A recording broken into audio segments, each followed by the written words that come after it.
I'm ready. All right, let's get started. I'd like to welcome everyone to the March 12th hearings before the Baltimore Municipal and Zoning Appeals Board. Before we get started, we have a few preliminary items. Please turn off all cell phones or other devices that make noise. At least turn them to a vibrate mode. If you need to have a conversation, we would appreciate it if you would take it out into the hallway, because conversations not only are disruptive to our proceedings here, they also interfere with the recordation of these proceedings. We have a few postponements today. I'm going to read out those cases. If you have signed in for opposition, you'll be notified when the case is going to be reheard. And we have case 2019-61, 1235 Union Avenue has been postponed.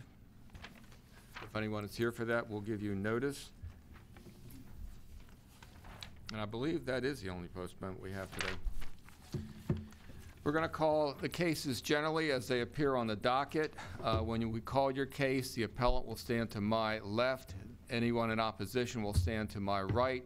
The appellant will have the opportunity to present his or her case. The opposition will then present the opposition to that case, and then the appellant will have the opportunity to rebut or make a closing statement, and that will end the proceeding. We will not be going back and forth and back and forth. We're going to vote on the appeals that are heard today at the end of the proceeding. If you want to stick around, you certainly may. It's an open proceeding. Otherwise, you can call our office tomorrow and get the result, and that number is 410-396-4301. I'll read that again, 410-396-4301. Please do not build in Baltimore City until you have proper permits. Before we get into the docket, I want to address cases for which opposition has signed in. We found that if the parties sometimes have the ability to talk, they can work through some of the issues which may resolve while you're here. This board will rule on the cases based upon the zoning code, but we do want to give people who are in opposition to a case and the appellant a chance to talk. So I'm going to call the cases that are not, that we have opposition signed in. You don't need to come up, just stand up, and we'll find out if you need to go out in the hallway and have a conversation. First case is 2019-20, 5300 Park Heights Avenue, Michael Wallace. You're in opposition? Yes. Have you guys had a chance to talk? You have? Yes. I haven't talked to her. We was here last time. Okay. We can't make you talk, so if they don't want to talk, that's fine. 2019-44, 713 through 727 West Pratt Street. Have you all had the opportunity to talk? Yes, we have. Okay. No, I haven't. Okay. I have not. I have questions. My building is 713. I didn't know there was a zoning change on my building. We can talk about it. Okay. Would you guys like to go out in the hallway and talk? Yes. Me go out there with Sure. Sure.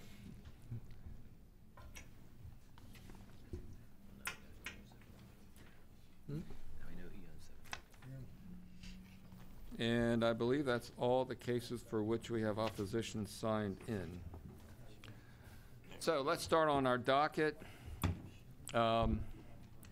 First case is 2018-425, 3804 West Rogers Avenue.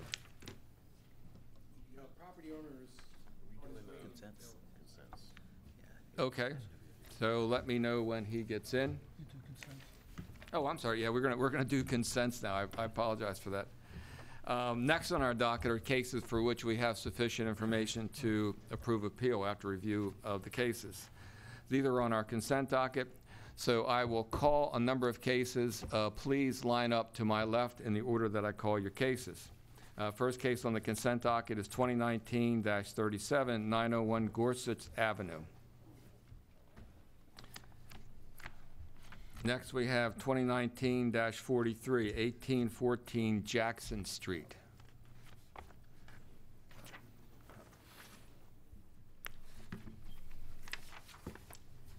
Next, 2019-49, 234 South Duncan Street. Next, 2019-50, 1500 Barclay Street. 2019-54, 608 West 34th Street. 2019-55, 4201 Groveland Avenue. 2019-58, 716 Puritan Street. And finally, 2019-60, 269 South Robinson Street.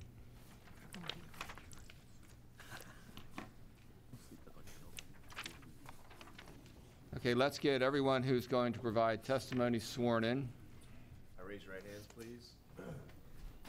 Swear or affirm the testimony that you're about to give in this hearing will be the truth, the whole truth, and nothing but the truth. I do.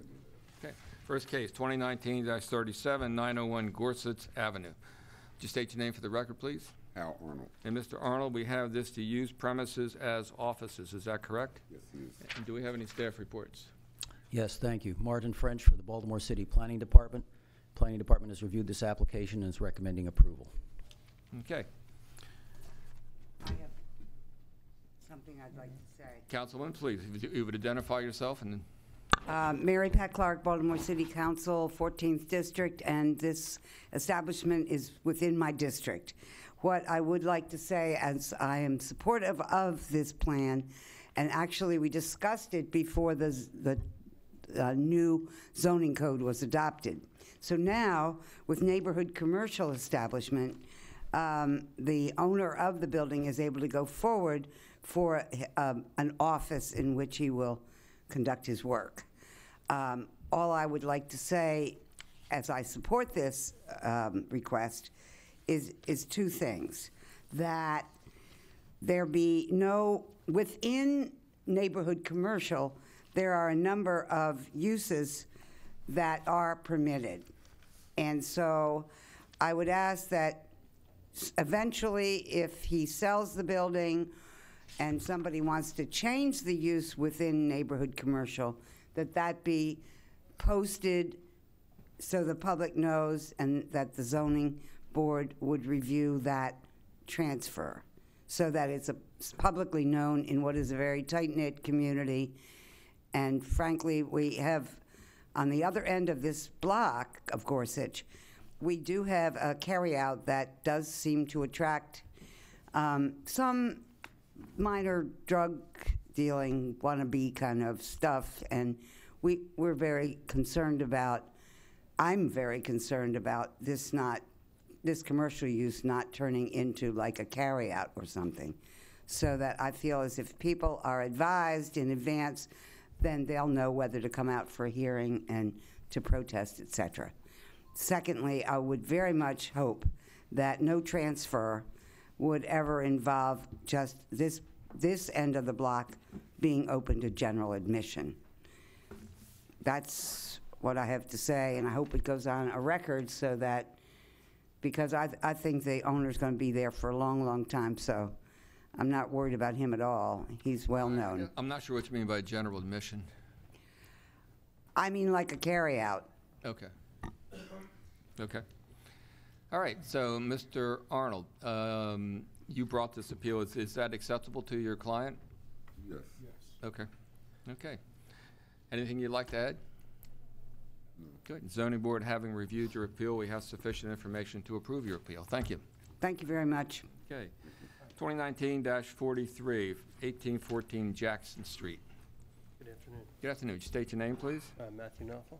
And Mr. Knopfel, we have this to construct two-story rear addition and rooftop deck. Is that correct? Yes, sir. And do we have staff reports? Planning Department has no comment on this application. Thank you. Okay. Mr. Knopfel, is there anything you'd like to add? No, sir. The zoning board, having reviewed your appeal, we have sufficient information to approve your appeal. Thank you. Thank you. Good afternoon. Good afternoon. 2019-49, 234 South Duncan Street. State your name, please. Idan Samaret, sir. And Mr. Samaret? Let's go with Idan, it's okay. Idan, okay. We have this to construct second floor rear addition with rear deck. Is that correct? Yes, sir. And do we have any staff reports? Planning Department has no comment on this application. Is Thank there you. anything you'd like to add? No, sir. We have zoning board has sufficient information to approve your appeal. Thank you. Thank you very much. 2019-50, 1500 Barclay Street. Could you state your name, please? Angela Johnston. Mr. Johnson, we have this to use portion of school as 20-child daycare center. Is that correct? A 50-child daycare center. We have 20. This even says 50.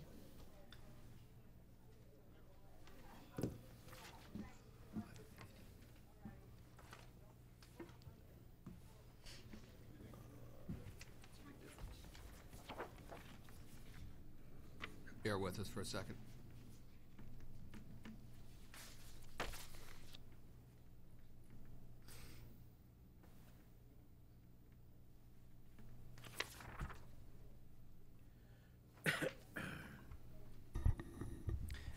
The application does say 50 children. Okay. So we'll amend our sheet to reflect 50. Is that what the sign, when you put the sign up, did it say 50? Yes, sir. Okay. Okay. Do we have any staff reports? Just note that there's a letter of support in the file from the Greenmount West Community Association. Okay. Thank you. Planning Department reviewed this application, is recommending approval subject to the conditions that the applicant obtain some type of commitment for off-street parking for the daycare center staff on the parking lot that's on the premises currently. And secondly, that the applicant requests consideration of establishment of a passenger loading zone by the Parking Authority of Baltimore City on the street that offers the most convenient access to the front door of the center. Thank you. Thank you. And Ms. Johnson, are those conditions acceptable to you? The only condition I have a question about is the drop-off zone, because the children are the children of the teachers in the school. We don't need a drop-off zone because the teachers are going into the school and bringing their children down into the center. I'm looking at the planning department. Is that acceptable to the planning department? That is acceptable. The only caveat, of course, is that a daycare center, once open, may, as a permitted use, obviously offer spaces to people whose who may not be staff at this particular site.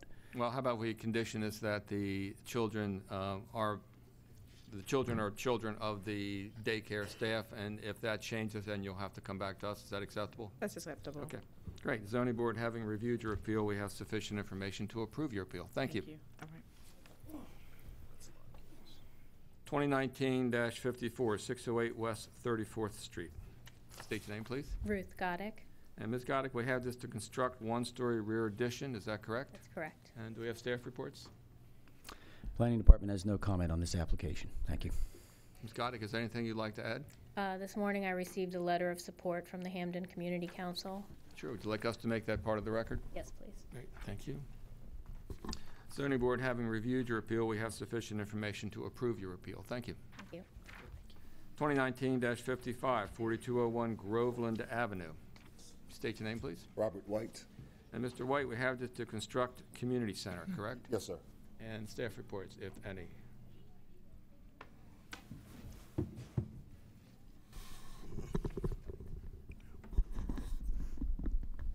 Planning Department reviewed this application, is recommending approval. There is, of course, included in this application a statement that they will provide parking on site, and the department wishes to ask for the consideration of a condition that the parking lot is based upon plans or is built according to plans approved by the Planning Department, consistent with the landscape manual and the design manual for Baltimore City. Thank you. And Mr. White, is that condition acceptable to you? Yes. Good. Is there anything you'd like to add? I would like to defer. Yeah. There was a companion, Your name, sir? petition also. What's your name? 4116. My name is Douglas Kennedy, KCW Engineering. That case, we have that case. That is not on our consent docket. Okay. Just to be clear, for 4201 Groveland Avenue, Zoning Board having reviewed your appeal, we have sufficient information to approve your appeal. Thank you. And then we'll call your other case in turn. Okay, thank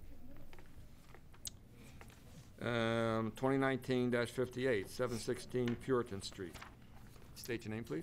Dan Taylor. Mr. Taylor, we have to construct a one-story side and rear addition. Is that correct? That's correct. Staff reports? Planning Department has no comment on this application. Thank Is there you. anything you'd like to add? I do have a letter of support from the Hamden Community Council to Great. submit for the record. Thank you very much. Zoning Board, having reviewed your appeal, we have sufficient information to approve your appeal. Thank you. Thank you. I'm sorry. That's all right.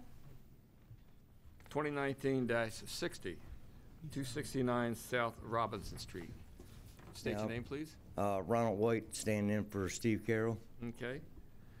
And Mr. White, we have this to construct second floor overhanging rear addition and rooftop deck. Is that correct? Yes, sir. Do we have any staff reports? Planning Department has no comment on this application. Thank you. White, is there anything you'd like to add? No, sir. The zoning board, having reviewed your appeal, we have sufficient information to approve your appeal. Thank you. Thank you. Now, let's get back to our regular docket. I believe our first case is here, 2018-425, 3804 West Rogers Avenue.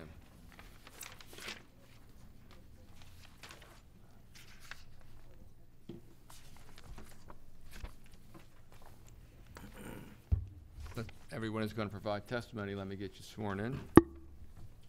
Raise your right hands, please. Do you swear or affirm the testimony that you're about to give in this hearing will be the truth, the whole truth, and nothing but the truth? Straight. State your name for the record, please. My name is Matthew Akinyemi. And we have this to use as 3 dwelling units. Is that correct? Correct. And staff reports? Yes. Planning Department reviewed this application, noted that this property is zoned R4, and therefore multifamily apartment use or multifamily dwelling use is a non-conforming use in this particular zoning district. There is a provision, of course, in the plan, in the zoning code, that if a non-conforming use is being discontinued for 12 consecutive months, it has been discontinued or abandoned and may not be reestablished. And there was no information available to the department concerning the length of time that this property had been vacant. Therefore, the department recommends disapproval of the application unless the applicant provides the board information showing that non-conforming use of the property as a multifamily dwelling has not been discontinued or abandoned. Thank you. Right. Thank you. So tell us what you want to do with this property, and then also would you please address the comments from the planning department? Yes. Actually, I was there January 15, and the responder should provide the evidence that it was not vacant. So this is actually my second, time of coming over here. And I actually have the agent that, that I bought the property from, the listing agent. I have the documentation over here that showing that it's not vacant, for a year. And also I spoke with BGE, so people actually lived there up to 2017 at the house. Although BGE could not give me the, the bills, but they gave me the time they were there. So they said they could not release people's name to any other person. So, but I have email trend that he communicated with the city, on registration and stuff. Okay, so let's start from the basics. So you want to have 3 dwelling units in this building. Correct. How many dwelling units are in the building today? 3. 3. And do you have separate electric meters, separate gas meters? Yes. And how many do you have? 3. 3 gas meters? Mm-hmm. How many electric meters? Electric meter 3. 3. Okay. And Mr. Baumgartner, do we have any information on permits for this building? At one time, it was lawfully authorized for 3 dwelling units. However, vacant building notices were issued in 2011, and then that was canceled and reinstituted in 2017. That one was canceled, and as far as we know, there was another vacant building notice issued on March 9th of 2018. So as far as city records go, this building has been vacant since March 9th of 2018. So last year, almost to the day. That's what we have in terms of the permit history. Okay. And what do you have? Do you have anything you want the board to consider? Any evidence? Sure. I have, and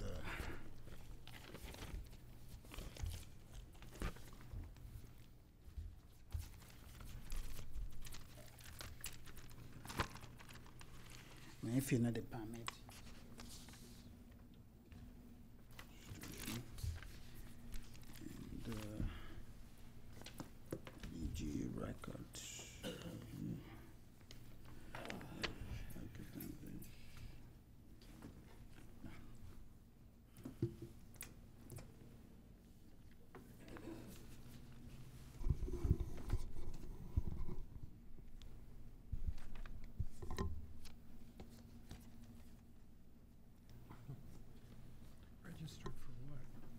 Yeah, I'm not sure.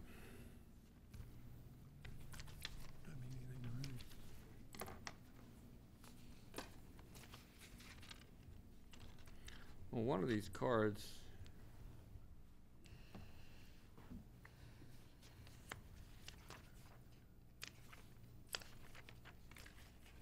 indicates 2 units, and I'm not sure if that means that there's 2 units in the building. Mr. Baumgart, I'm going to pass these down to you. Maybe you can give us a little insight.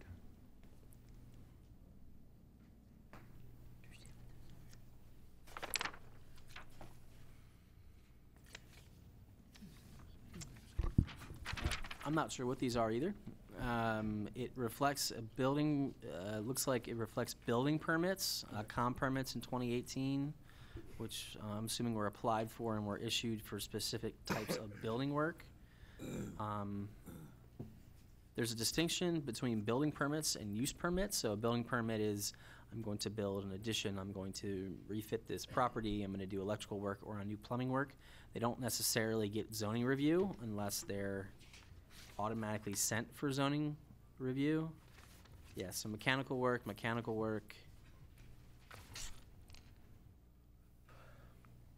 This one doesn't reflect any kind of building uses. So yeah, they are a reference to certain building permits that were issued for mechanical, plumbing, and gas work. But they do not address use and occupancy. Okay. Okay. Also, Mr. Baumgartner, Yes, sir.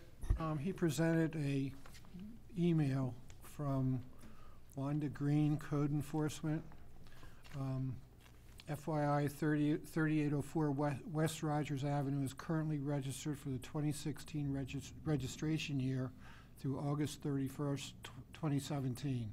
The registration renewal is not due until September 1st, after every year thereafter. What's that mean?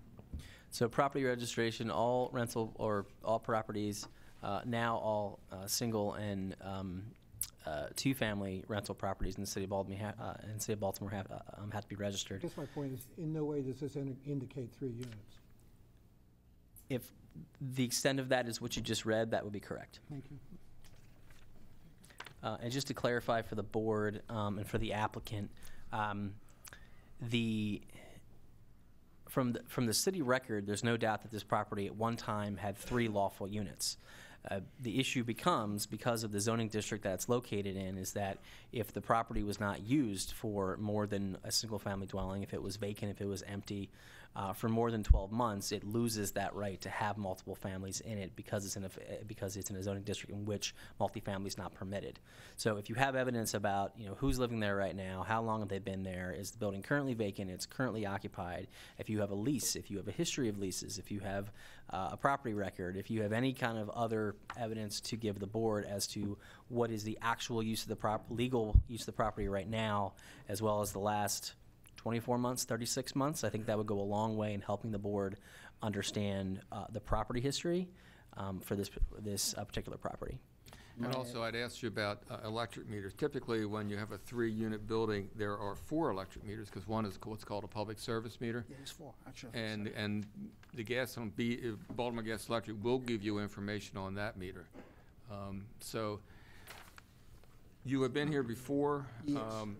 I think that you are a little light on evidence at this point. We can hear your case today and make a decision, or I will give you one more shot to come back with a little more documentation, and I'll leave it up to you. Okay, before can you allow him? Is the agent about? You have some information. So during this period of State time, your name, please. Jason Lickstraw, during Last name. LICHTSTRAHL.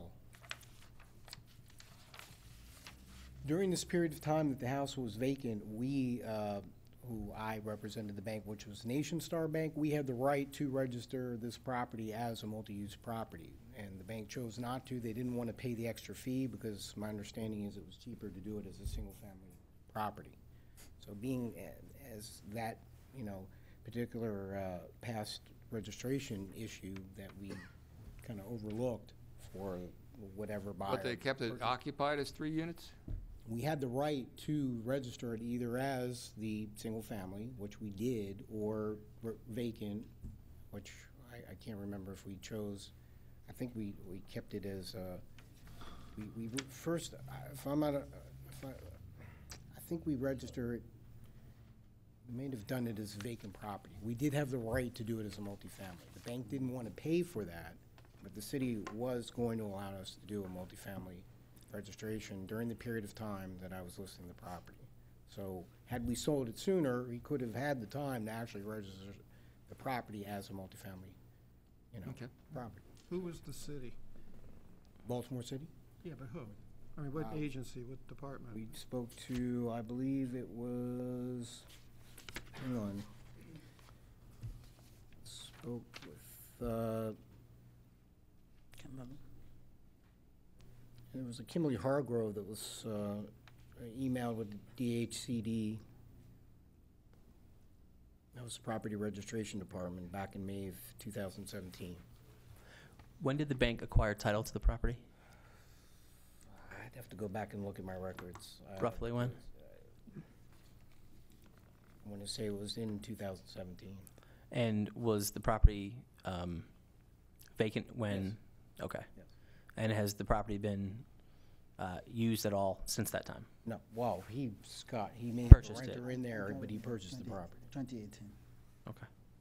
Do you have one renter in there? Yes, right now. Okay. Well, again, as I said, we will give you the opportunity if you'd like to come back with a little more evidence, or we can move forward today. That will be your choice. I would like to give it a shot again. That's so, fine. Because it's gonna be a shot for me. So you want to move forward today? No, I would have to give it a shot again to see All right, whatever so- evidence. You said 36 months to 12 months. So 12 months is the rule, but What I any evidence. suggest you do, if we're going to postpone this, why don't you talk to Mr. Baumgartner tomorrow, and then he can give you a little more details. Okay. Okay? Thank you so much. 2018-425 is postponed. 2019-2, 6207 Ivy Mount Road. Oh, sorry. You want to call it again? Please. I missed the number. That's okay. 2019-2, 6207 Ivy Mount Road. Get everybody sworn in who's going to provide testimony. Raise your right hands, please. You swear or affirm the testimony that you're about to give in this hearing will be the truth, the whole truth, and nothing but the truth? I do. Would you state your name for the record, please? Alfred W. Barry, AB Associates, on behalf of the applicant, and go ahead. Avi Bernstein. Okay. And Mr. Proto, we have this to use as place of worship, is that correct? That's correct. And do we have any staff reports? Mr. Chair, this case was previously postponed for a posting issue. That issue was brought to our attention by Mr. Saul Abrams in an email. And in that email, he also stated that my wife and I reside at 6104 Ivy Mount. Ivy Mount Road has only 2 points of access to other streets, Rogine and Edenvale. The experience shows that this use of the subject property will likely result in street parking on both sides of Ivy Mount and likely Edenvale as well. This means that at most one car will be able to drive down the street at a time, and since Ivy Mount has only the 2 exit points mentioned above, a significant hardship will arise to current residents, not to mention serious concerns of access for police and emergency vehicles. So this is, generally speaking, a letter of opposition. And then since it's postponed, we have received 7 other letters of support for this appeal. Okay. There was a support?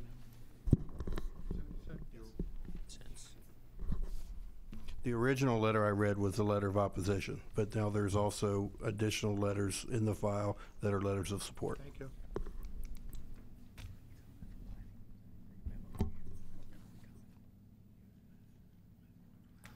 Planning Department had no comment on this application. Okay. Thank you.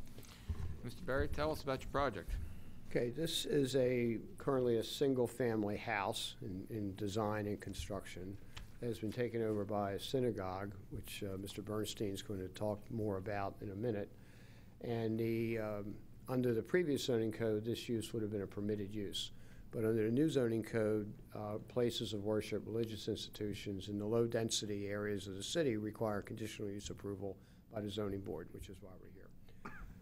We met on 2 separate occasions with the board of the Cheswold Association. I thought there was an email from them in support. they had asked us to meet with the immediate neighbors, which we did, and had letters and petitions in favor, which I guess Mr. Barb is referring to. More importantly, the gentleman who sent and was here in opposition at the last hearing that was scheduled, we met with, Mr. Bernstein is going to talk about that, and we're led to believe, I'm led to believe that he is now in support. Once he understood that this type of religious institution is not a large synagogue, it's a rather peaceful, small-scale operation. We're not doing anything to the addition to the building at all. It's going to be basically renovated as a study center. And with that, I'd like, unless there are any questions, Mr. Bernstein. Please. Good afternoon.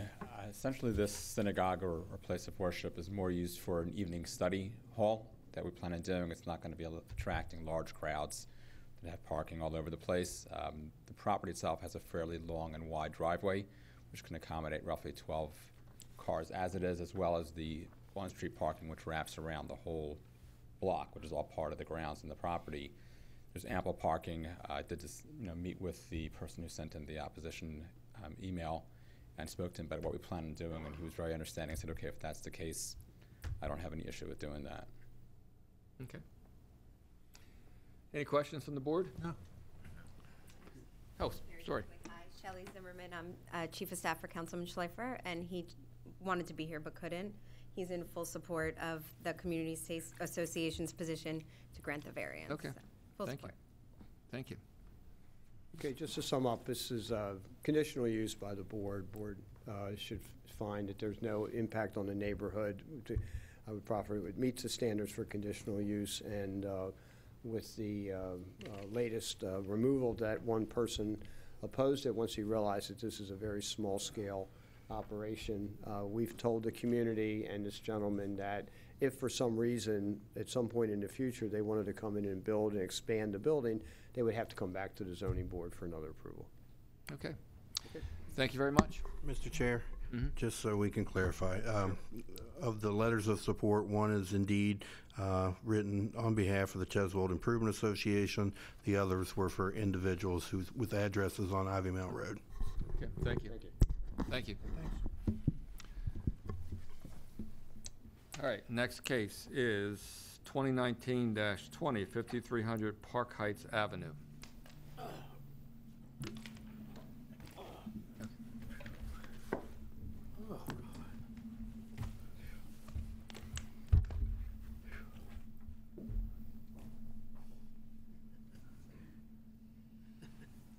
Let's get everybody sworn in that's going to provide testimony. Raise your hands. Do you swear or affirm the testimony that you're about to give in this hearing will be the truth, the whole truth, and nothing but the truth? I do. Good. You state your name, please. Pastor Mike Wallace. Pastor Wallace, we have this to use for outdoor storage of tow trucks and cars. Is that correct? That's correct. Okay. Do we have staff reports? Yes, thank you. Planning Department wishes to note that this applicant has met with planning staff and discussed his intention to operate a vehicle towing and storage business on the property without using the existing structure, which may be condemned.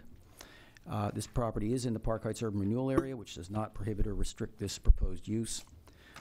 The proposed use would function, in the opinion of the department, as an open-air parking lot, which is subject to requirements and standards contained in the Baltimore City Landscape Manual.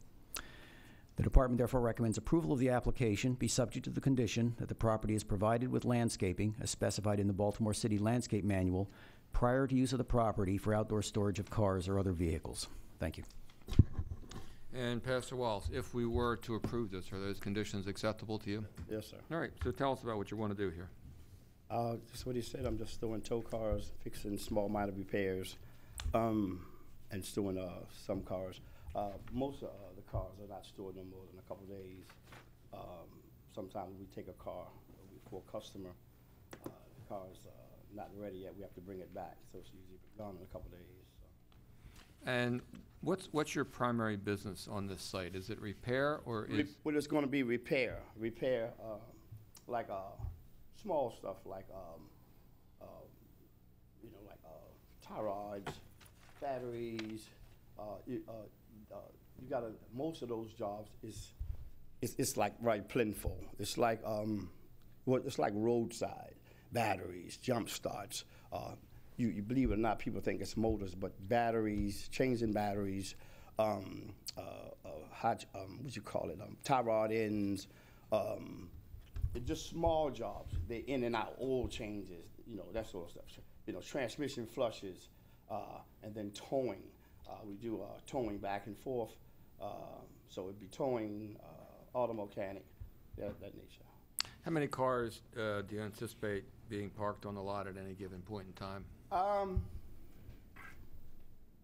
Probably 8 to 10. Okay, and of those 8 to 10, how many would be there for storage, and how many would be there for work being done to them?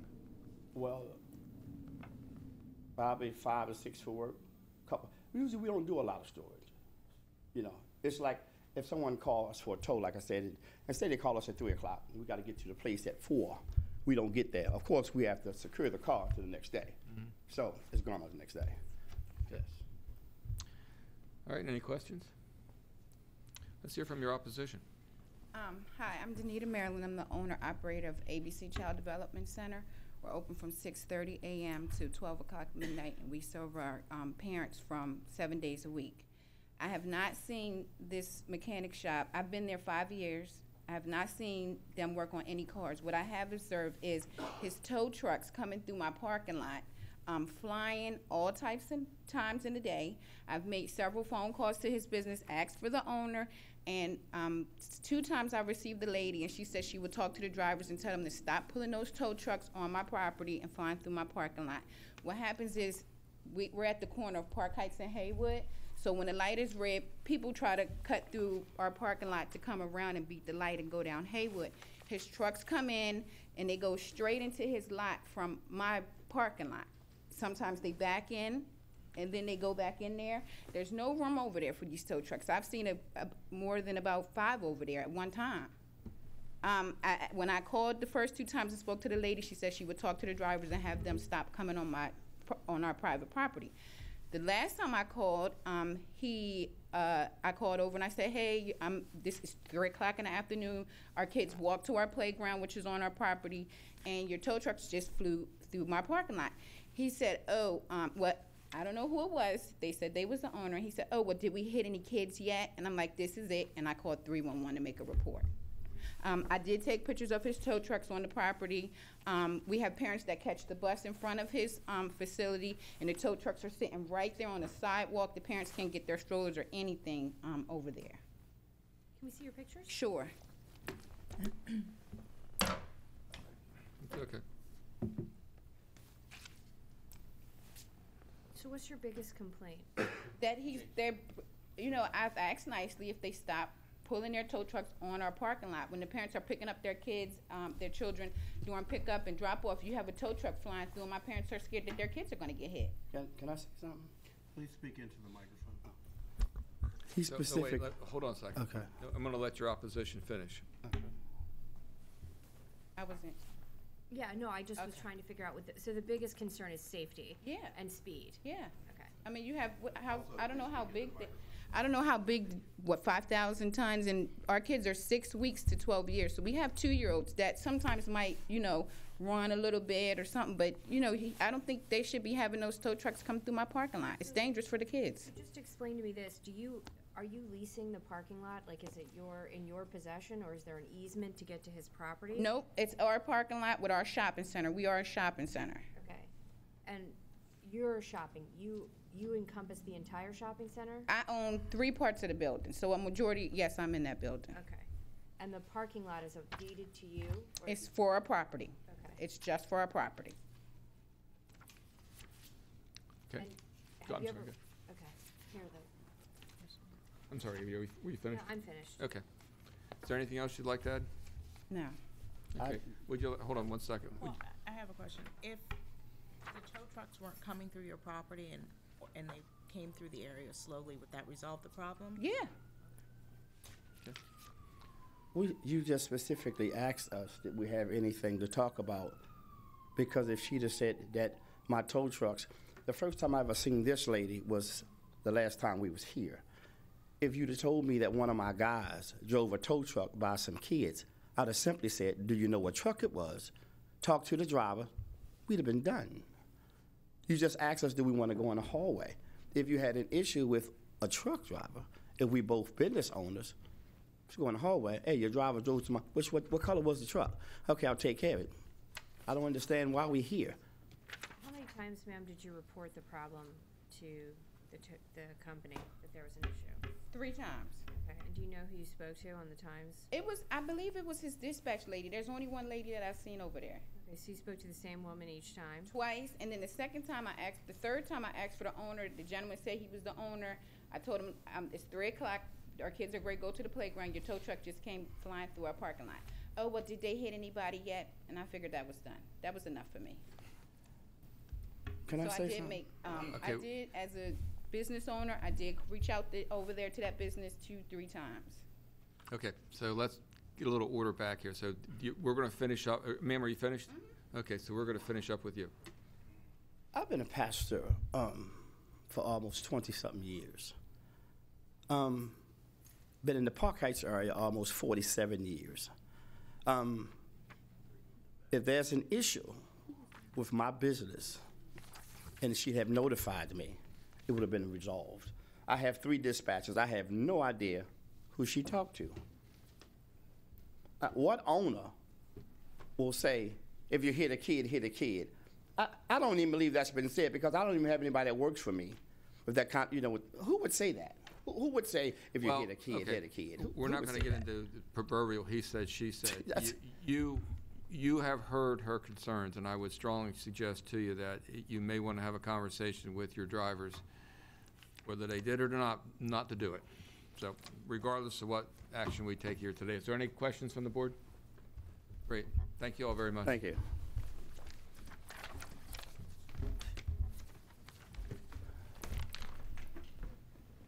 Next case, 2019-41, 2915 Brighton Street.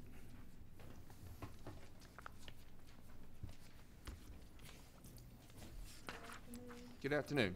Yvonne Forrester Hold on here. 1 second. Let's get you sworn in. Oh, okay. Raise your right hand. Do you swear or affirm the testimony that you're about to give in this hearing will be the truth, the whole truth, and nothing but the truth? Yes.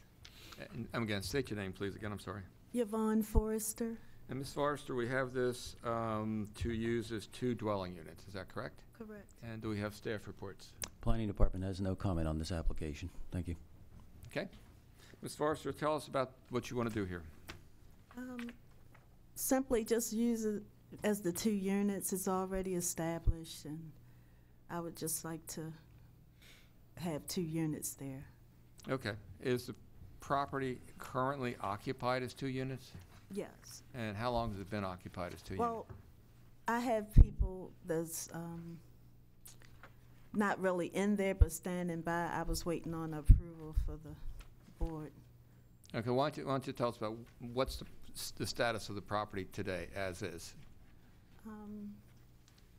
I'm not sure what your question is. Is it a vacant building today? I have someone that's staying in there, but not like a real lease agreement, just someone watching the building for me. So how many units are? It's 2 units. It's 2, okay, but how many units are occupied at this point?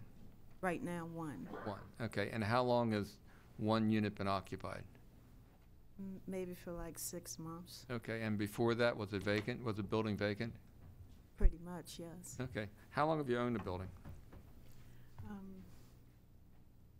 Probably for like maybe 6 months. I'm not the actual owner. I'm the property manager. I'm Okay. here for Glenn McGanney. Okay. So in the 6 months that you've managed the property, that you're aware of what's going on, you've had 1 unit occupied? Yes. Okay. And Mr. Baumgartner, I think it appears that we show permits for 2 dwelling units, but going back to 1954? That's correct. And do we have any permits for recent usage? I do not believe so. Any vacant building notices? I do not believe so.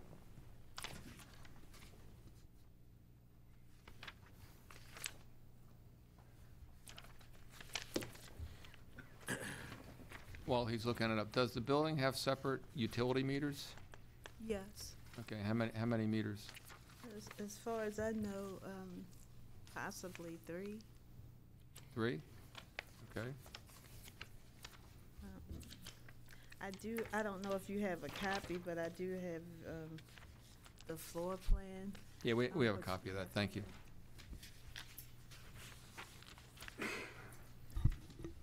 Mr. Chairman, there's a record from a permit that was applied for in 2015 to use the premises as 2 dwelling units, but that permit was never issued. Do we have any vacant housing notices? We do not. Okay. I have the property registration form, if that.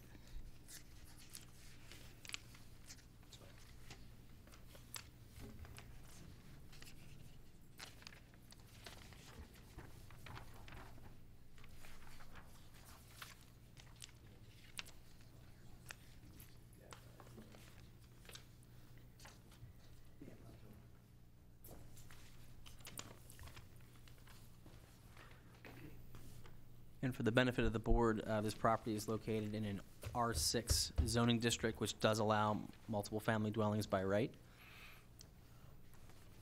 Okay. I'm looking at what the owner filled out, and it appears that he registered this as a single-family property? Well, that's why I'm here today, to make sure he gets back the 2 use of the building, because it's set up as a duplex. Okay. Rather than a whole house or single family. Okay. So there's no record of this building receiving a use and occupancy permit as a single-family dwelling. Under the old code, when a building went vacant, it would revert to single-family status. That is no longer the case. If the property currently has 2 units, if it has multiple meters, it has multiple kitchens, multiple bathrooms, it will be on you, the applicant, to explain to the board how you can continue that use as a lawfully existing, non-conforming, multiple-family dwelling. Okay. Okay. Does the board have any questions? I don't have any additional questions. Okay. Ma'am, would you like us to make that as part of the record, or would you like that No, back? I would like that back, Okay. please. We'll give it back to you then. Great, thank you very much. Thank you.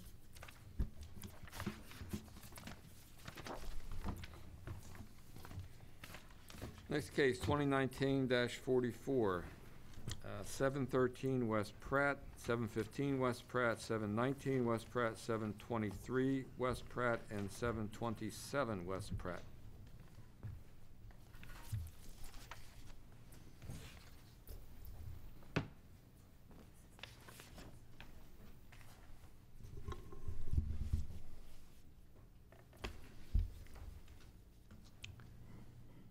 Okay, let's get everyone who's going to provide testimony sworn in. Raise your right hands, please. Do you swear or affirm the testimony that you're about to give in this hearing will be the truth, the whole truth? I do. I do. And state your name for the record, please. Alfred W. Barry, AB Associates, for the applicant. And Mr. Barry, we have this to consolidate lots and construct 6-story building housing 54 dwelling units and commercial uses, including 20 off-street parking spaces. Is that correct? That's correct, but there's an address issue that will come up that we wanted to ask the board to, it was a mistake which the architect and I can go into. Basically, a property known as 713 West Pratt was shown as part of the application. It really is not part of the application today. Which one? I'm sorry. That's the one that is to the furthest to the east. It's now occupied by a recently closed coffee shop. The owner, I believe, is here. We've met with that in the hall to clear up that he was never included, and we can go into the background of that. But other than that, the application is the same. So your request is to just to delete the 713 West Pratt Street from this? That's correct. From this application. Mr. Baumgartner, what does that do to your analysis? Does it have to be reposted? From a permit perspective, the appeal was filed, which would include that 713 West Pratt Street address. The zoning administration office would have the authority to reissue a new permit application, not including that 713. If the board wanted to hear this appeal today, there is an administrative way that that could occur after a hearing, that then this hearing would cover those addresses. There would be a way to do that. There is a posting issue, as the 713 West Pratt was on the posting notice, and there's a requirement that properties are accurately posted. At the same time, this is a reduction in scope and scale. So the board evaluated this for including a property that was taking away or removing that property from consideration, which is the testimony that that was the intent all along, would simply reduce the scope of the appeal. So I don't necessarily find a problem with that from the administrative perspective. Yeah, I agree on the posting. I think we're okay on posting. Okay. But as I mentioned, there would be a way, at the board's discretion, the board could either postpone the case to have the proper zoning appeal issued, and then we could simply have a new hearing. But there would be a way to retroactively get it back into the system. I'd actually have to walk it through. But there would be a way to do that. So if the board would like to hear this case today, that should not prevent that. But the board is certainly within its discretion to say that the proper address needs to be on the appeal, and whether we hear it today or not would be the board's call. Okay. Sir, you just walked up. Do you want to provide testimony? Yes, sir, I do. Get you sworn in then. Okay. Raise your right hand. Do you swear or affirm the testimony that you're about to give in this hearing will be the truth, the whole truth, and nothing but the truth? Yes, I do. Ronald Zappacosta.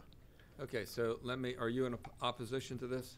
Not necessarily in opposition, but I own 713. Okay, so let me ask you a threshold question. I'm going to ask the opposition, and I'll ask you as well. Do you have any objection to the case moving forward with the deletion of the 713 West Pratt Street? I don't. No, it's only a matter of units that I'm concerned with. Well, and that would be my concern. If you're reducing the overall footage that we're talking about for these 54 units, from including 713th, which adds a lot of square footage, does that have an effect on the 54, and should that number be reduced from 54? Not including I'm going to confuse my numbers here. Not including 713 has an impact on the degree of variances, plural, requested under this application. It is not a substantial increase. So it is well within the board's authority, if the board approves, to grant that. In other words, taking 713 out does have an impact. It is not a substantial impact. You say it does not have a substantial impact? Correct. So you're telling me that the square footage of that building, which was over half an acre, doesn't have an effect on what they had proposed? Because of the design of the proposed design, okay. What is impacted is not as substantial. So in other words, under this application, things like minimum lot area are triggered only by 1%. So that number is going to go up a little bit. Maximum building height, there's no impact at all on 713. Minimum rear yard, there's no impact at all in including 713 because it's the minimum rear yard from West Pratt Street. And then those are the only variances requested under this application, if that makes sense. Are they asking you for additional units in this application? No. So Was there an original like 52 and they went to 54 or something like that? I believe the original was 50, and 50. then they amended to 54. So this is a hearing to increase that number? No, that was the sign was posted at 54 dwelling units. Oh, okay. So that was. So that's what you're. Correct. Cool. So it was evaluated as 54. It was posted as 54, and then evaluated as 54 dwelling units. Okay. Well, I think anybody else is going to add credence to the impact of the neighborhood. So I'll step back at that point because their issues will be my issues. Well, okay. Well, hold on one second. So, Mr. Baldwin, can I paraphrase what you just said? Is that there's not a material difference? That's correct. I would ask. I'll poll the board. I think we can hear this case. Does everybody agree? I agree. I agree. All right. Let's move forward with the case, Mr. Berrien. He'll present, just as I said first, he'll present and you'll present your opposition. All right, thank you. Okay, let me give the board as quickly as possible the recent history of this project, which goes back almost 2.5 years at this point. The properties that were meant to be included in the application, there are 4 of them now, not the 5, were owned by both the University of Maryland Hospital System and the University of Maryland. But all the properties under the state control, for lack of a better term, have been vacant for many, many years. They consist of 2 abandoned, deteriorated garages and a 4-story loft building that was purchased and has been vacant for many years. My client, who recently completed a project on Portland Street, known as the name of the building now, the Eckloff Building, converted to apartments with the approval of the zoning board, approached the University of Maryland and the hospital to see about these buildings, which were just sitting there. And it took literally 18 months to reach an agreement with the state of Maryland to purchase the buildings. Once he has a contract, he has not purchased them yet. It's all subject to getting approval from the city. Once that approval was granted to essentially enter into contracts for the 4 properties, he then began meeting with the Neighborhood Association and CHAP. This is an historic district, originally it's Delight, and over the course of almost a year, went through 4 different redesigns of the building, primarily to see how much of the existing historic buildings would have to be saved, if at all. And we met with the community and the Architects Review Committee, and they suggested saving some of the garage facades that we hadn't anticipated incorporating. We went through 4 CHAP hearings where the CHAP commissioners would tell us that the staff would recommend in favor of the plan. CHAP said, the commission said no, go back and redesign. Went through 4 different redesigns, finally resulting in what I think the neighborhood and we agree with is a much better plan to save the facades and save the entirety of the building. In doing that, you're going to hear a lot from these 2 women about parking. Originally, we thought we could have more parking on the site to accommodate a 1-to-1 ratio. This is a zone that does not require any parking. So there's no parking required under the zoning code, and that's why we're not before the board for a variance. Originally, we had a 3-level garage, which had, I think, space for 50 cars. But that garage went all the way back to the alley, or alley street known as Dover Street. It would have required a rear yard variance. It would have had access on Dover Street for 50 cars, and there was concern expressed as to the size of the garage and also the access to the garage on Dover Street. For that, Dover Street's a very narrow historic street. That was part of the redesign.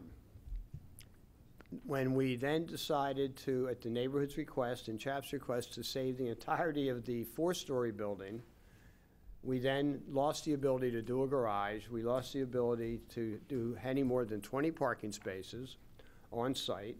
And we have been in discussions with the nearby sailcloth factory, which has a garage, and the University of Maryland to provide parking, because we had told the neighborhood we will find 1-to-1 parking, even though zoning doesn't require it. It will require us to lease, or somebody to lease, spaces either in the sailcloth factory or the University of Maryland. The University of Maryland has a garage right across the street from this property. So your intention is to provide parking elsewhere for the other 50, for the 34? The other 34.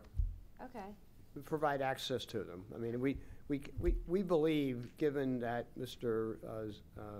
Yona Zoller, who's a developer, Zolko, basically has experience with the rentals in this particular community. Now, you're going to hear testimony that parking is a problem, but I'm here today to at least give an argument that the unique situation of these properties, their dilapidated, long-time vacant condition, the extensive review process by CHAP, which basically, after that's been approved, there were 2 things that the architects, in going through the plans, discovered, and that's why we're here today. The first is an increase in height for a very small portion of the building from 60 feet to 65 feet. The zoning code has a limit of 60 feet. In working out floor levels between the existing building and the future building, we realized we had to get up to 65 feet. And you'll see that, and it's, in our opinion, I would argue it's de minimis in terms of the impact of the building. The additional 5 feet doesn't give us any more units. That wasn't the purpose behind it. It's only for one portion of the building. The purpose for the additional units is that the 50 that we were thinking about as whether they're one-bedroom studios or 2 bedrooms, we figured we could rearrange the floor plans into a way that gives us 54 units and a lot more studio units and one-bedroom units, which is, again, we thought would deal with the neighborhood's concern about parking, because smaller units will mean fewer people living in the unit, fewer potential cars. We believe that with more people living downtown these days, my experience has been that people are not bringing not as many people bring cars as they used to. With that, I'd like to introduce the architect to explain the plans, because the narrative only goes so far. Once you see a picture of the building, you'll see, I think this is a significant investment, improvement to the situation. And then we have Mr. Marks, who's here on behalf of the Risley's Delight Association. Oh, please, please. My name is Vipul Talwar, and I work for Waldon Studio Architects. We've been hired to work on this project. Can you spell your name, please? Vipul, first name, and last name is Talwar. Sure. So here's a rendering that was produced some time back, and this shows the... Would you do me a favor and just show that to the opposition so they can see what it looks like too? Sure. I've seen it. So this is a rendering that was done some time back. Now the key for this project was that we developed this project in a very sensitive way to the existing conditions and the neighborhood. So so we ended up saving the existing building, which is a 4-story building right here, and then the facades over here. So we had to lift it up so we can see? Sure. Oh, cool. Okay, I got it. So so that's the existing 4-story building. Those are the facades that Al was talking about. And we were very sensitive in building around these buildings. And so you see one block over here and another block over here, and all these get tied up with this existing building. Where's the parking? Parking is at the back, and I can show you the site plan to show that. But that was the intent. Now, the floor-to-floors for this building is at an average about 11 feet, and the top level is about 15 feet. Okay. So in a typical residential accommodation, you get to about 9 foot 8 inches floor-to-floor. So that, and we have to tie up all these buildings with the existing building in order to make it efficient and make it work. So that's why we tied it up, and then that's why we ended up with an additional height of about 5 feet in total. So that's happening just in this zone. It's not happening in here. So it's in this building block. This is lower than 60 feet. It's going to end up about 56, 57 feet. And that is the portion that's going to need a 5-foot variance. And the bottom is commercial? Yeah, the bottom here is retail. That's going to be the residential entrance. Okay. And that's again going to be a retail area. So the parking that you're looking for is for actual residents, Correct. not for anyone who comes to, as a retailer, to the fitness or the retail stuff? Yes. So it's all for the residents, and I can show you the site plan for that. Nearby buildings. Yeah. So this is about 70 feet in height. So we should be still below the height of this building. This building is about 32 feet in height, and we are further away from it. So we're not building right up to this building.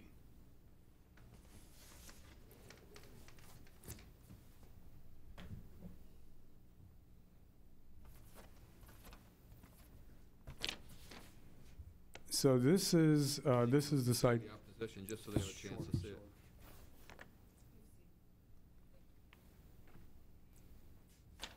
So this is the site plan. This is what we had shown originally, and this is the latest version. Nothing's changed. The building footprint is exactly the same. And as was asked, here is the parking space. This is Pratt Street. This is Dover Street. This is the existing 4-story building. The existing facades that we are saving are right here. Pratt Street is here. We have access from Dover Street to 10 spaces that are not under the building and 10 spaces that are under the building.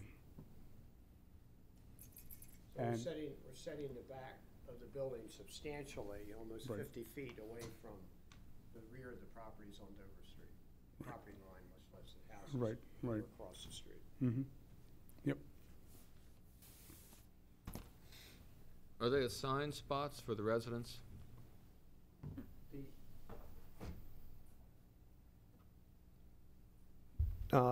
It's probably too early to decide that.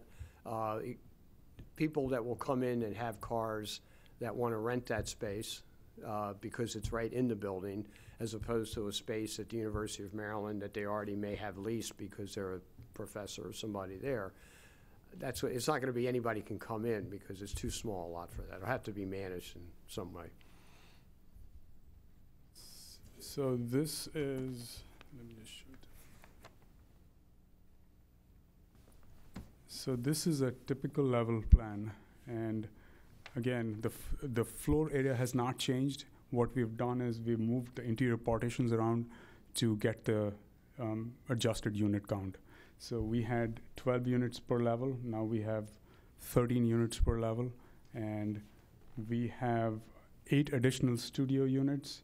We have gone down on the 9 additional 1-bedroom units.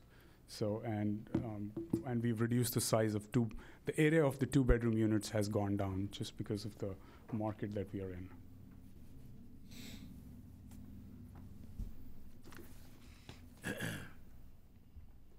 in. Before I finish, maybe unless there are any questions, Mr. Marks can talk about the association. Again, we've been working with them. They have an architecture review committee that works with the CHAP Commission, and maybe you can, at least for the record, and then answer any questions.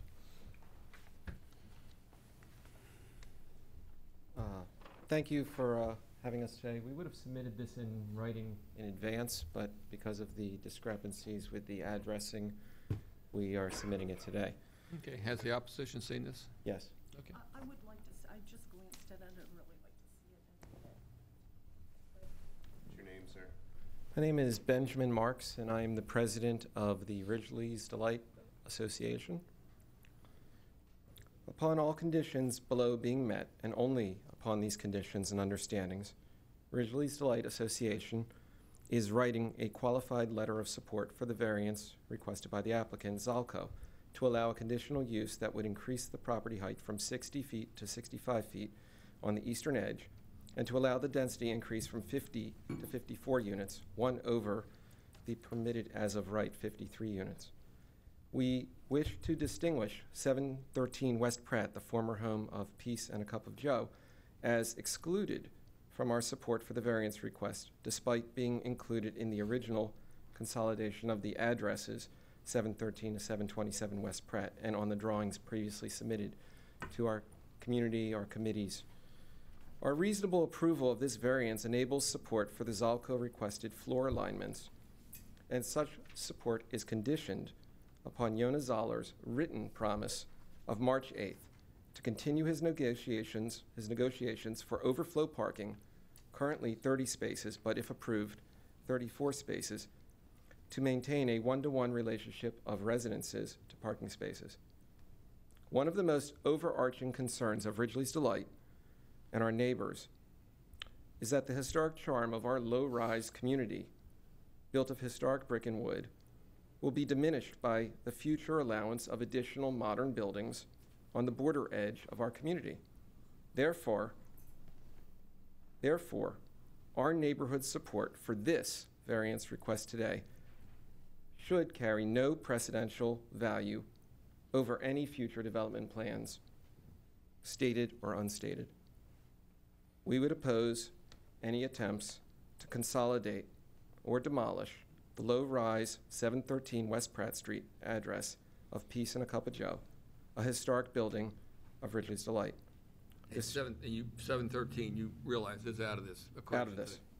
And I just wanted to say for the record, because we may not have this opportunity again, that this structure is a treasured gem in our community. It's an early architectural survivor of the Pratt Street Loft District. It has a work of art upon its front facade, and it was, in its day, for 14 years, a valued social and economic asset to our neighborhood, where they served coffee, food, and it was a home for the lost art of conversation. Interrupt you for 1 second. Can you hold up can you show us where that is, where 713 is on your diagram? Just, it would help me to understand which one where was Peace and a Cup of Joe? 713 is right here. Got it, okay. So, as I was saying, Peace and a Cup of Joe served coffee, food. And again, sir, we are a lot of people waiting. 713 is out of this equation. Great. Yeah. Then, thank you very much for your time. All right. And I yield to the opposition. Thank you. Ladies? Well, can I interject something, since you said 713 is out of it? They're saying that the footprint, excuse me. Okay. I'm still under. So we're going to have a little order. You can't just keep popping in and out. You're either going to join this hearing or not be part of this hearing. Well, I said I was going to listen, but whatever you say. Would you like to be part of this hearing? Based on what they said.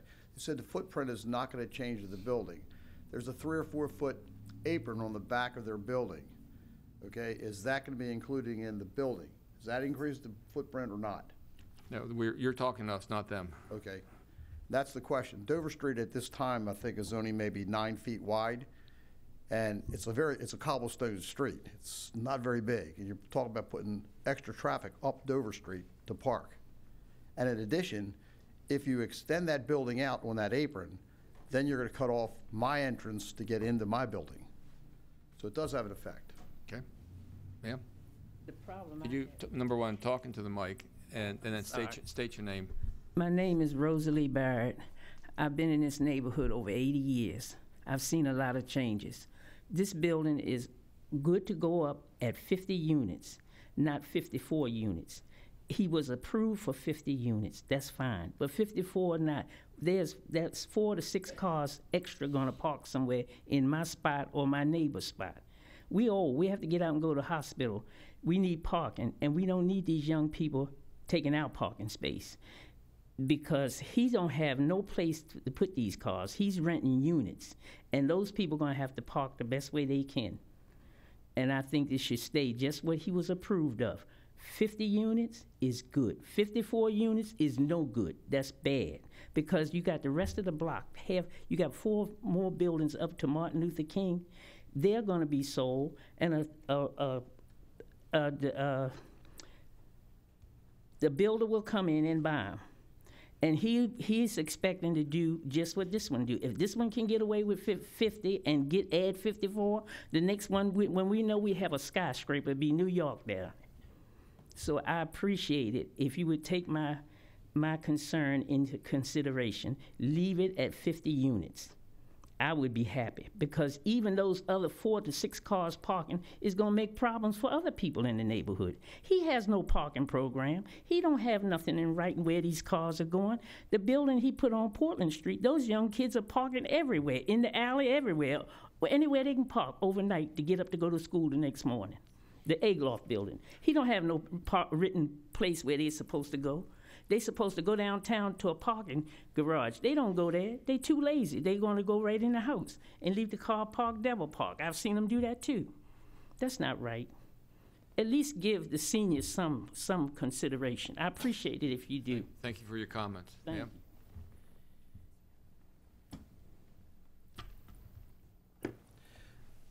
Hi, my name is Deb O'Neill. I live at 208 Penn, around the corner from this development, and I've been working on parking in the neighborhood since 2015.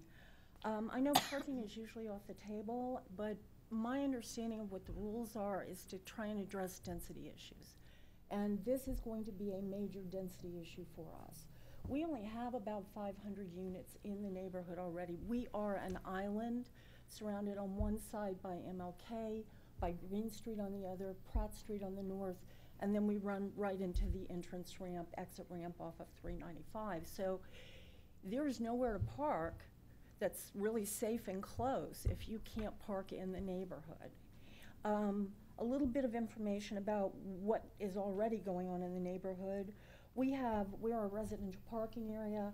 As of the most recent look, which was today, there are 933 decals and passes that have been issued to people to park in our residential parking area. We have approximately 400 parking spaces in the neighborhood. Now, I know not all of those decals and guest passes are on the street at any given time, but you can only just shove so much into a 5-pound bag, and we're looking at shoving more than that in, okay?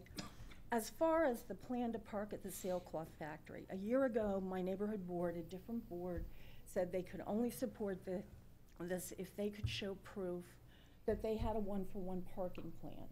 We have researched what the parking situation is at the sailcloth factory. They have 89 spaces inside, 12 spaces on the outside, and they do valet parking, so they can accommodate 101 cars and maybe a few more in the aisles. They have 107 units in the sailcloth factory, 29 units in Ridgely's that are allowed to park in there, so that makes 136 units that they have to accommodate cars for in a space that is built for 101. When we talk to our residents who, yes?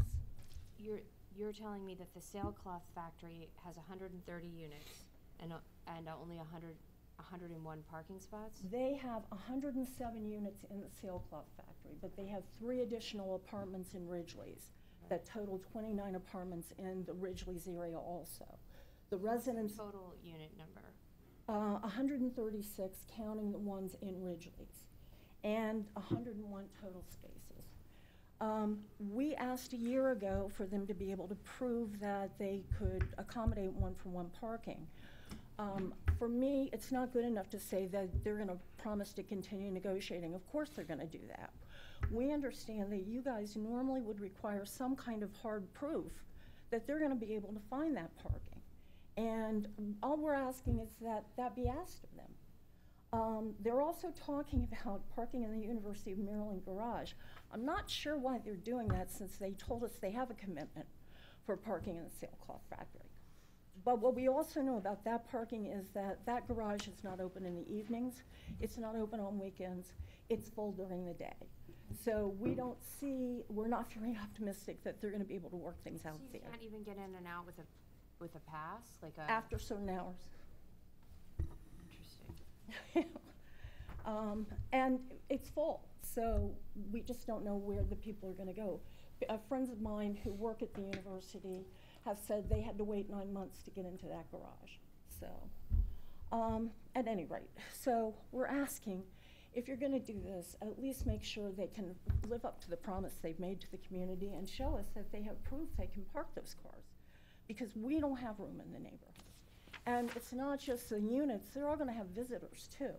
So no matter what, there's an increase to parking to an area that's already saturated. The other thing I would mention is, we know this is going to happen, but we are quite concerned about the impact on the infrastructure. Dover Street is in fragile shape. We fought to not have that be the entrance. We lost that fight. But there was a 1-week flood that went on underneath that street last year in January. The city couldn't even turn off the water, and as far as we know, the shutoff valve has never been repaired. The entire block flooded, and water came in through the foundations and the bottoms of these houses. So we're concerned that street floods whenever there's a major water situation. The storm drains overflow on that street, Penn Street, down to Portland. We have had problems with sewage backups for years.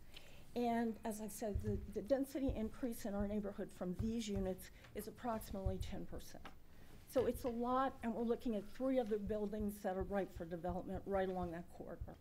So whatever you can do for us, but please tie down the parking. We need that, okay? All right, thank you for your comments. Mr. Barry? Chair. No. Sorry, just a reminder, we skipped the staff reports. Oh, I apologize for that. Let's, Yeah, let's hear the staff reports, then we'll finish up with Mr. Berry. Sorry about that. No problem. Good afternoon, Eric Tiso. Last name is Tiso. I'm the Chief Land Use and Urban Design and Planning. Martin French had to run upstairs to another meeting, so I'm pinch hitting for him.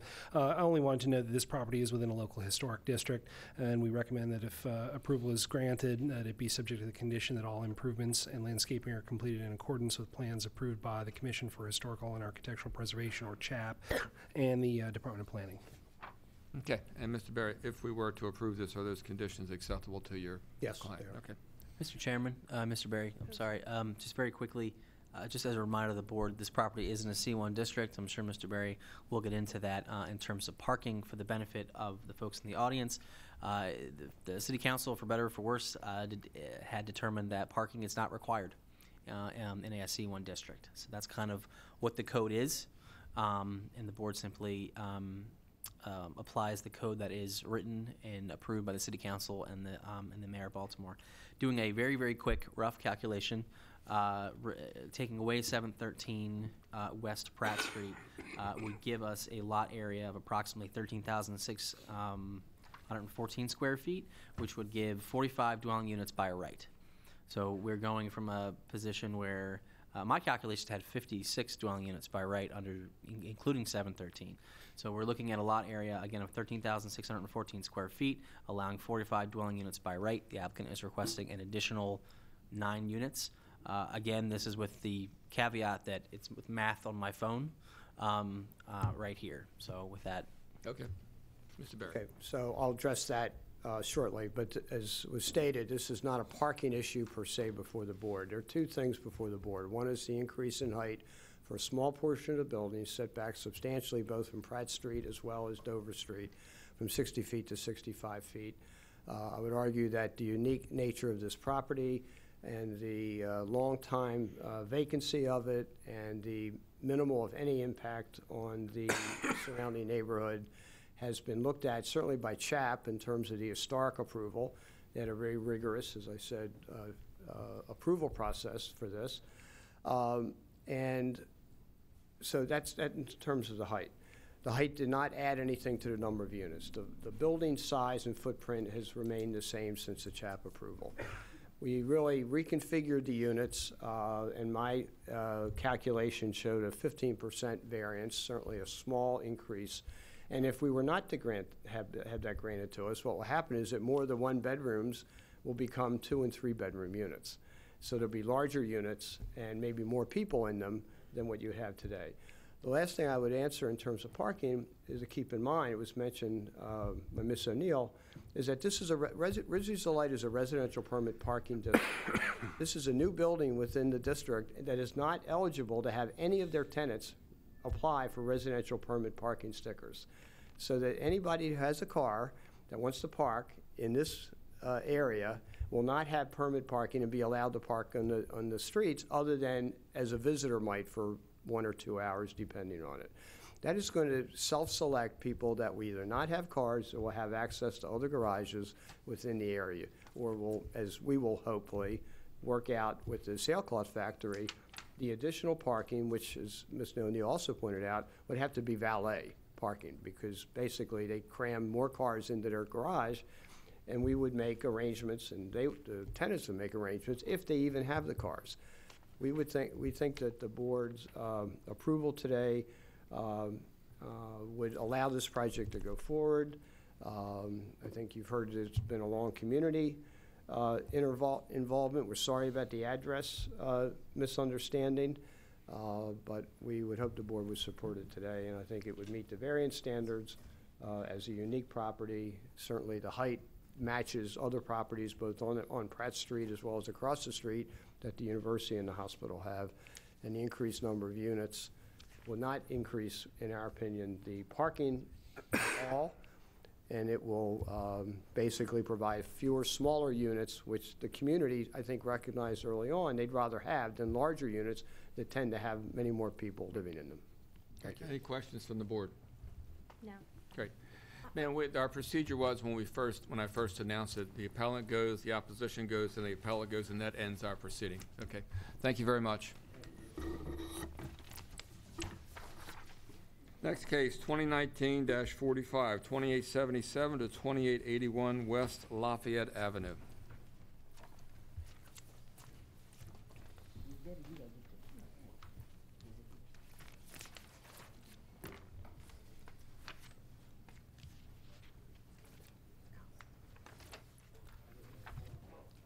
Okay, we'll get you sworn in. Raise your right hands. Do you swear or affirm the testimony that you're about to give in this hearing will be the truth, the whole truth, and nothing but the truth? I do. Good. Just state your name for the record, please. Jason Neal, I'm the architect on the project. Mr. Neal, we have this to use as 7 dwelling units and office. Is that correct? That is correct. And do we have staff reports? Planning has no objection. All right. Tell us about your project.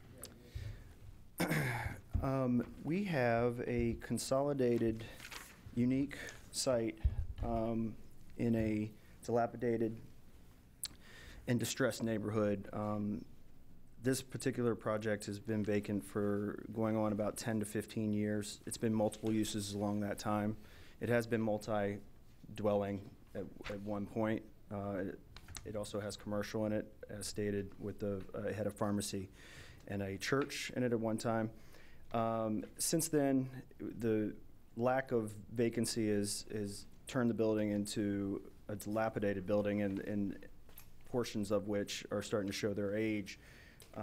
My client is already purchased the building and is looking to convert it into a 7-unit with a commercial space on the basement floor, utilizing the healthcare for the homeless program for that city, that is a necessity for the city, in particular in this neighborhood.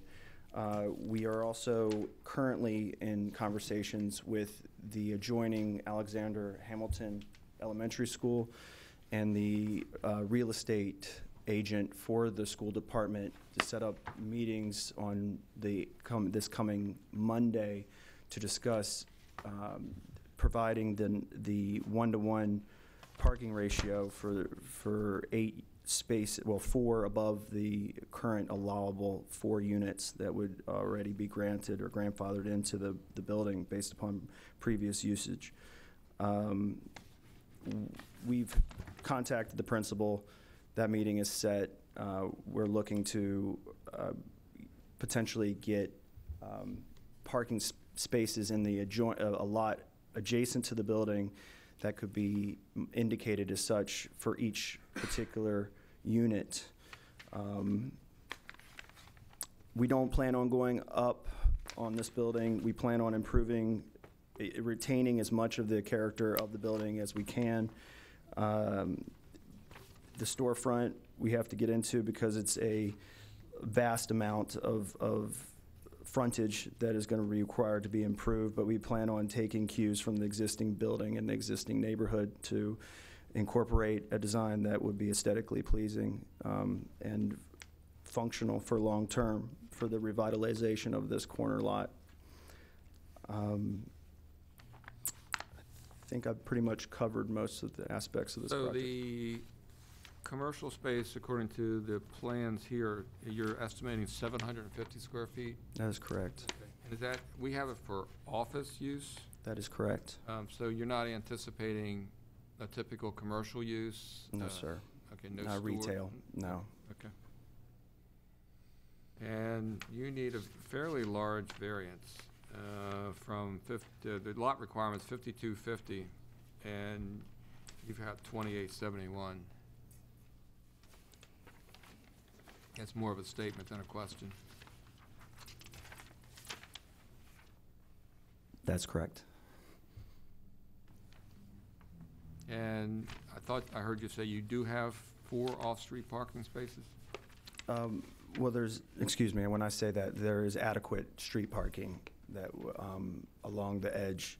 We do not have private parking spots for that, but I believe that one spot should be it. We don't have any the building currently doesn't provide any on the site. Oh, is it 100% lot coverage? It is, for the most part. It's about 90%, and that last 10% is quarantined essentially on an alley that is already narrower than the requirement to technically have parking acquired back there. So we wouldn't even have proper turning radiuses back in that area. which is which would be the southeast corner of the lot. And then you were going to make again, I apologize, I was reading as you were talking. You were going to make arrangements with a third party? We have a document backing up in an email correspondence between all three parties, setting the meeting time for this coming Monday. So you don't have anything in writing? You don't have an agreement at this point? We don't. We're working on an agreement. There was an agreement in the past that we didn't want to use that for anything moving forward because we're not even sure the same faculty exists there. So we're reestablishing contact and going through all the procedures. It's been well received, and we look forward to going forth with the meeting and establishing a relationship with the school that is directly across the street from this. What are the general terms of that? Length of time, It would be footage, exclusive use? You want to speak on any of this? Sure. This is Nicole. She's the building Nicole owner. F. How you doing? I met with Last name's what? F. Just the letter. EFF. So I had met with the Real Estate Board of Education yesterday, and he had mentioned that we don't have anything laid out right now, time, but we would meet with the principal, we would negotiate with them to see what they think was best, write up a contract or a lease, exchange some kind of profit for it, something that can benefit the school, and then we can go from there. So it's nothing that is concrete, we just have a meeting to discuss it, and then come up with an agreement. And how many spaces are they? 8? Mm-hmm. Directly across, I don't know if you can see in the plans, there's a small parking lot. And we had looked over it yesterday, and there should be enough room for about 8 spaces, and we can, title it Unit 1, Unit 2, so they have their own private park. Mr. Chairman, 7 spaces would be required without the need of a variance. Just 7? We're 7 apartments. We have 1 commercial unit. So Oh, okay. You mentioned healthcare for the homeless. What involvement would they have in this? They would be taking 100% of the occupancy of this building. Okay. Including the commercial space? No, not including the commercial space. The commercial space we were looking to have it as support space for the tenants in there, so having management inside the building. But no healthcare type facility in the building? That is a conversation that could be had. We're definitely open to that. That's why we want to retain a level of the commercial to provide that aspect of amenity to the neighborhood. So that's why we're keeping this mixed use into the building. We don't want to lose that opportunity. This is housing for homeless, placement for homeless people. That is correct. Okay. Any other questions from the board? Okay, thank you very much. Thank you.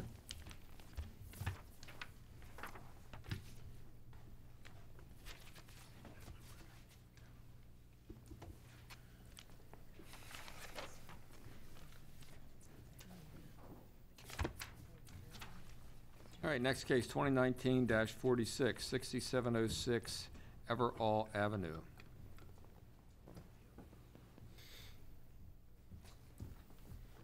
Welcome back.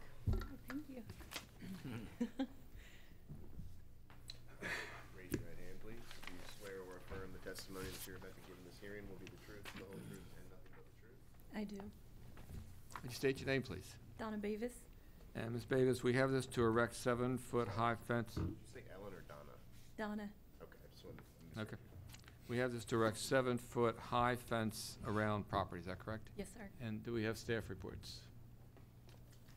Okay, no staff reports. So tell us why you need a 7-foot fence. We do remember you. Yes, because of the bees.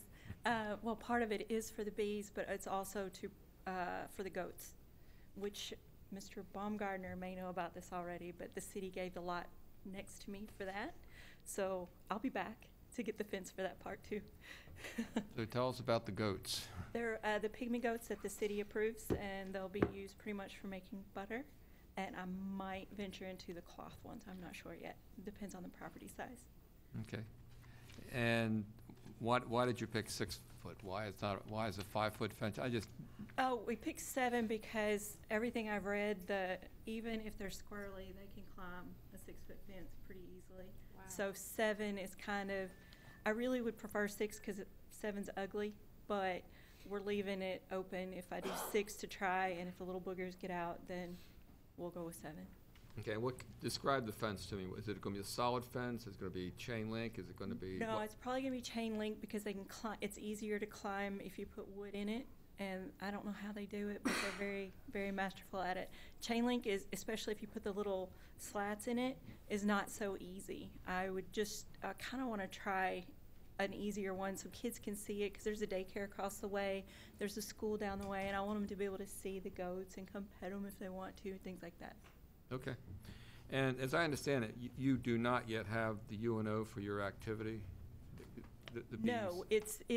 I made the mistake of filing for the fence first, and the building inspector, which was my last hurdle, will not, until the fence is in place or denied, will not come out and do the final inspection. Okay. Because I wasn't smart. Okay. Any questions from the board? No questions. Right. Thank you very much. Yes, sir. Thank you. All right, 2019-47, 812 Park Avenue.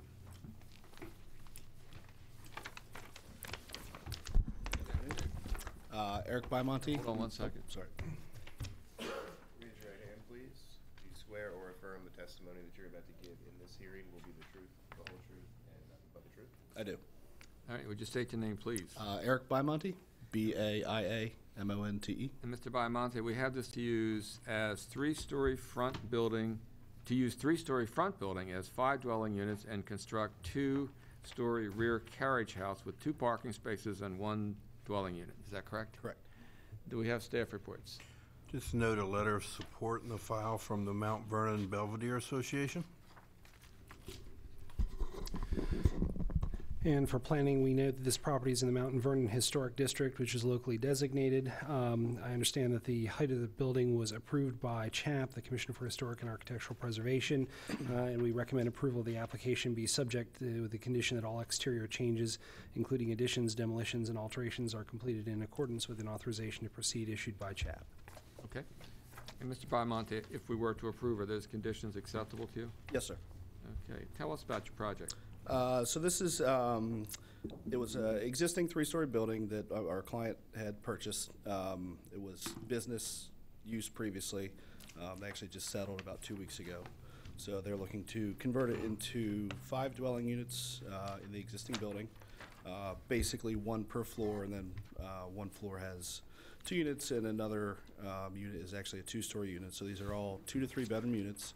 They don't want to chop up the existing building into, 7 or 8 smaller units. So they wanted to maintain the character of the building, as well as providing for more family size units. The rear of the building is basically a surface lot now that has 2 parking spaces. So they want to enclose that to still provide the 2 parking spaces, get a, higher quality parking situation, and then provide a 2-bedroom unit above that. The setback is one of the variances we're going for in the zoning code is 10 feet. They want to try to maintain or kind of rebuild the streetscape, so we're proposing a 2-foot setback to help provide proper turning radius into that, but pushing it out as far as possible to align with the adjacent property. So the structure that you're building will be attached to the existing building? No. No. No, it's completely freestanding, and it'll create a sort of an interior courtyard between the two. What's the space between the 2 buildings? Oh, I see, here it is, I got it. So you got 12 feet between? Yes, approximately.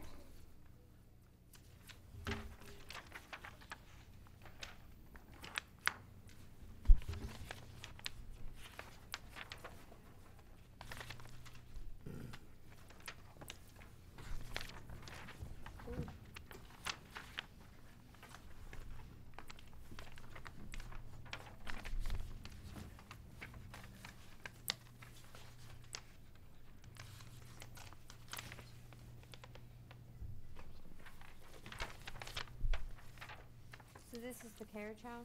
Correct. Correct. That's a proposed rendering of what it'll look like. So we'll have a brick facade, and then The garage is for the main building, or? well, it's for the tenants in general. So Okay. it could be the unit upstairs. It also could be for tenants in the main building. So that a 2-car, 3-car garage? 2-car garage. Okay. The doors just look, in this rendering, they look like they're different size. Well, there's if you look at the plan, there's one basically single door and then a larger door that provides for a possible ADA space. Okay. More easier access. All right, any questions? Great. No questions. Thank you very Great. much. Thank you. 2019-48, 35 Burkhead Street.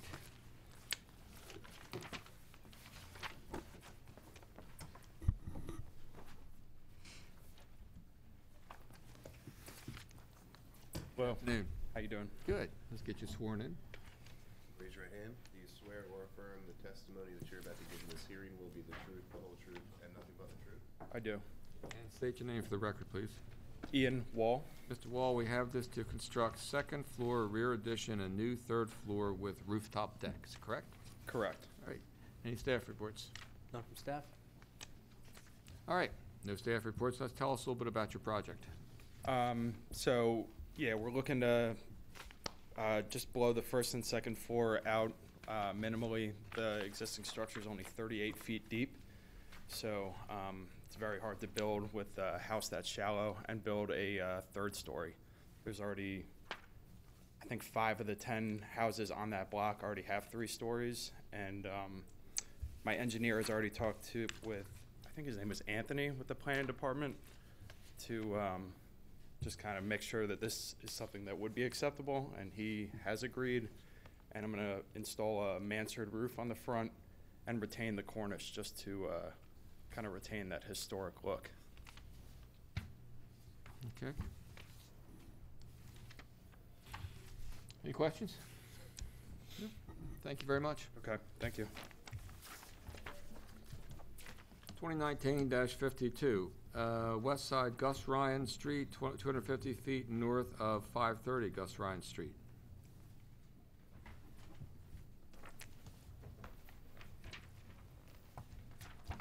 Good afternoon. Good morning. Good afternoon. I wish it were still morning. Raise your right hand. Do you swear or affirm the testimony that you're about to give in this hearing will be the truth, the whole truth, and nothing but the truth? Yes. Would you state your name for the record, please? Martise Harding, Sr. And Mr. Harding, we have this to use. It just says Marcus. You say Martise, M-A-R-T-I-U-S. M-A-R-T-I-U-S. You said junior? Senior. That's okay.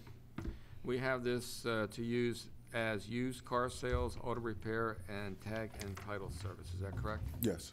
All right. Do we have any staff reports? Not. Okay. Tell us about what you want to do here. So I want to, as it states in the use language, use it as used car sales, auto repair, and tag and title service. The property formerly was 555 Dundalk Avenue.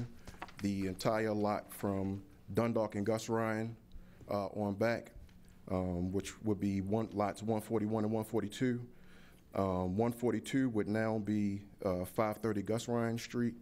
There's a chain link fence separating now what is still 555 Dundalk and what is now 530 Gus Ryan. The language is the use, language is the same. Nothing is being done different with the property. The only thing that was added to the property was a state-approved trailer, and you have the floor plan for that. But everything else with the property is the same use, same everything. Okay. So what is the current use of the property? If I were to go out there right now, what would it be used for? Auto sales, auto repair. And are there cars there now like to be sold? No, I don't have any cars there. Okay. When was the last time that there were cars there? 555 Dundalk, which was Reality Auto Sales, recently closed down within the past month, I think January. Okay.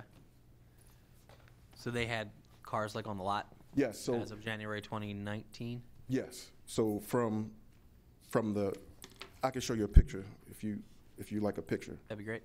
The reason I asked that question is that motor vehicle dealerships are not allowed in this zoning district, but they would be allowed as a continuing non-conforming use of property if that use had not been had not lapsed. So no, essentially, 555 has a current UNO.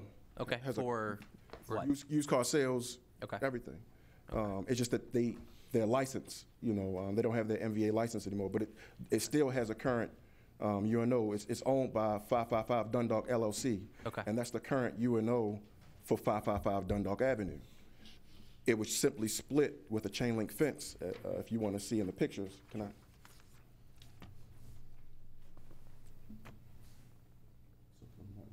All the way back was 555 Dundalk Avenue. The chain link fence was put in, separating 555 Dundalk from which is now 530 Gus Road. That new address was just applied for in January. All right. If what I'm looking at, this just for the record, there appears to be an existing business with a lot, and then it's kind of a surface parking lot that connect two different lots. And from what I'm understanding, the one lot acquired the other lot, or at least one property owner acquired both lots under common title. That was one continuous lot previously. Okay. The owner separated the lots. He subdivided it. Okay. 555 Dundalk is still in existence, and 530 Gus Ryan is the new property which I've acquired. Are you the owner? Yes. Okay. Well, 530 Gus Ryan, I'm leasing it from 555 Dundalk. So Okay. I'm the owner of AutoSource. Okay. AutoSource would be at 530 Gus Ryan, just to be clear. Okay. I would check with property location here in the city to ensure that those property addresses are following these properties. Sorry, I just turned your media thing up. I have the letter from the city. The microphone. Yeah, I just want you to be aware that currently we have this property as west side of Gus Ryan Street, 250 feet north of Dundalk Avenue. That's the official address for this property. Okay. So if you're in the process of doing that, just make sure that you complete that process so that any UNO that's issued as a result of this potential appeal follows that property address and doesn't follow some descriptive lot address. Can I submit the letter that I have from the city? Sure, that'd be great. Okay. And you can submit that after the fact as I was well. gonna say that. Okay. Yeah. If you don't have a piece of paper, you can do it afterwards. Yeah, I have it on my phone here. So this was the approval from the city. Yeah. If you can submit that to us either by letter or by email is fine as well. Okay. Just so we have that in the file. Okay. All right, any questions from the board? Yep, great, thank you very much. Thank you.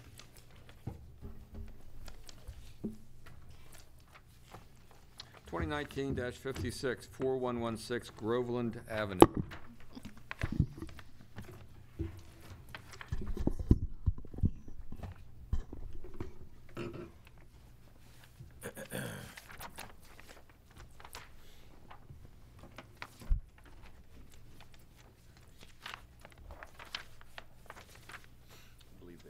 Yeah, you've both been sworn in. Yes. So, for this case, would you state your name for the record? Robert White.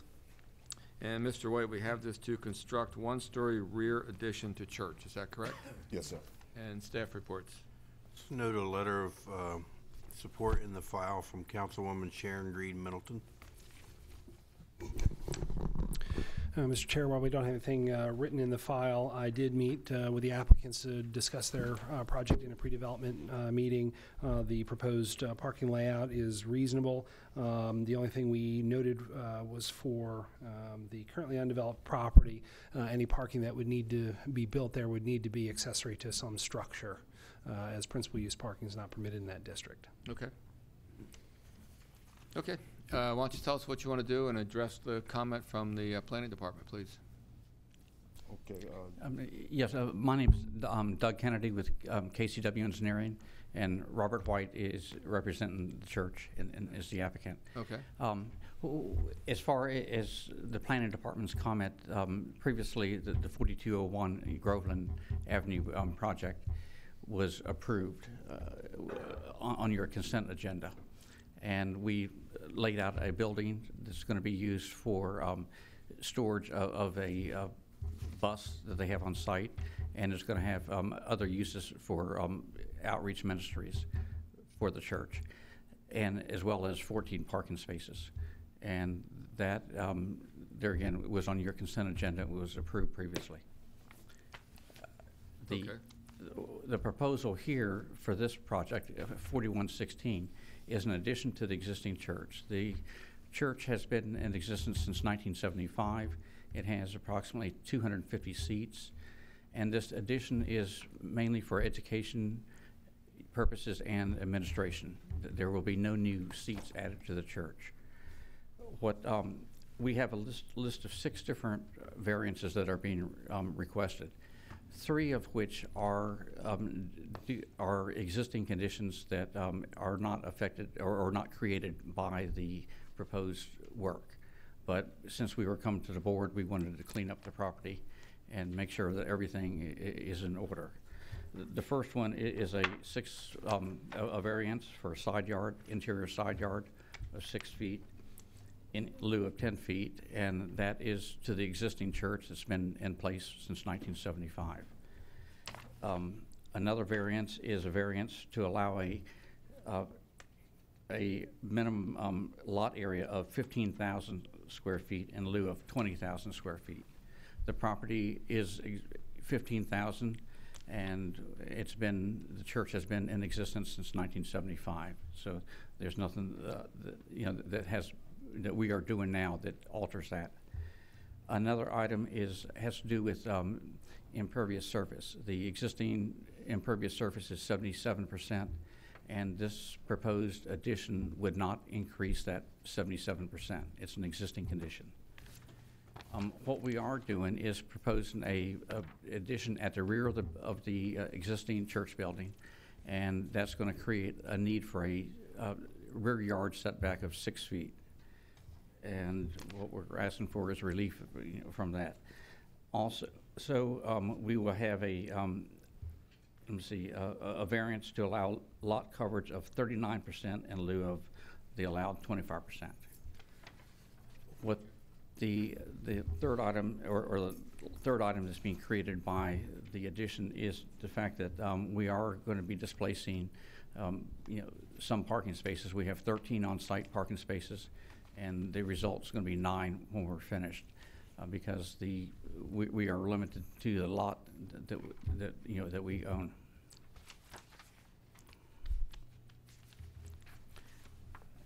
We feel that we've met the approval standards for the variances, and that if relief is not granted, then the church would suffer undue hardship and practical difficulty.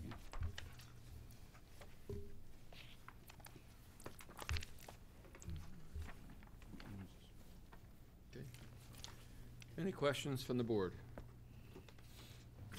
Great. Thank you very much. Thank you.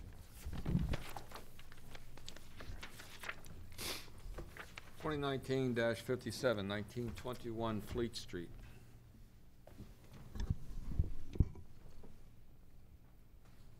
Good afternoon. Good afternoon. Do you swear or affirm the testimony that you're about to give in this hearing will be the truth, the whole truth, and nothing but the truth? I do. I do. State your names for the record, please. I'm Wendy Odell Magus, and I'm the owner of the property. Wendy Odell. Magus, M-A-G-U-S, as in Sam. My name is Mary Butler, and I'm the owner of a boutique or a business. Ms. Butler, we have this to use portion of first floor as clothing/jewelry store. Is that correct? Can you repeat that? I said we have this to use portion of first floor as clothing /jewelry store. Right. Yes, yes, sir. Do we have any staff reports? Note a letter of support in the file from the owner of Pyewacket Books of Fells Point, located at 1915 Fleet Street. For planning, when we looked at this property, we noted that it is and has been residentially zoned. As part of our new zoning code established in 2017, we created the potential for neighborhood commercial establishments, which was to recognize non-conforming or commercial uses and histories of properties. In looking at this one, it appears that somewhere in the 2015 to 17 range, the property was renovated. It had been previously, I believe, a Legion Hall in its past. Quavadas Democratic Club. Hold on one second. Let's do one at a time. And it looked to us like it had been renovated for residential use. If that's the case, then we think that the relief that could be satisfied by neighborhood commercial establishment is not really warranted here and that it should be residential. But we didn't have the full history of the property, so we just wanted to raise that concern with the board. Okay. So tell us about the project, and what we really want to hear back is some history about the building. Okay, I'll start with the history of the building. The building was a Democratic club that was established in the 50s by a group of men. It was 2 row houses that were combined together into a large 4,000 square foot building that operated as a club for many years. And in 2010, we purchased the building and converted it into a residential space, but we carved out the ground floor front part of the building for personal commercial use, just as my husband's photography studio. And so it served as kind of because it's a retail-facing piece of the building, our actual residential entrance is on the side of the building on Chapel. So that space has always been sort of not really part of the home, even though it is part of the building. And what we would like to do is have Mary be able to open her shop, which used to exist at the corner of Ann and Alisana for how many years? 17 years. 17 years. We'd like for her to be able to reestablish that shop in that space. So the building started out as a Democratic club. You renovated the building in 2010, and a photography studio was located on the first floor? My husband is a commercial photographer part-time, and he used it as his photo studio. Okay, good. Ms. Butler, tell us a little bit about the store, which one opened? Well, I've been a retailer in Baltimore for about 38 years. I started in 1980. I was a merchant at Harbor Place for 22 years, a merchant at Mondawmin for 3 years, and a merchant. I had my store, as Wendy said, at 1744 Alisana Street in Fells Point for 17 years. I closed in that location because I got sick, and now I'm well, and I'm looking to reestablish myself in Fells Point. And Wendy and I'd been in her space, and it just seems like an ideal place for me to reestablish my business. Okay. If I could add, in the 2-block area, so 1 block on either side of us, there are 14 other retail establishments. Okay. The current permit for this property, what is that permit for? Please tell me what you're asking again. Sure. Does the property currently have a current use and occupancy permit, like through the city? Residential. Okay. Is it Yes. as a single-family property? Yes. Do you live in the property? Yes. Okay. So the photography studio was like a home occupation? Yeah, that it was sort of thing? embedded within the building, and we didn't have posted business hours or things like that. But it had a separate entrance, so if my husband was doing a photo shoot, people could come in that way without coming into the house. Got it. And I also have, we got a petition signed by neighborhood people in support of this. Okay. Any questions from the board? Thank you very much. Okay, you're welcome. Thank you. Next case, 2019-62, 2401 to 2501 Belial Road.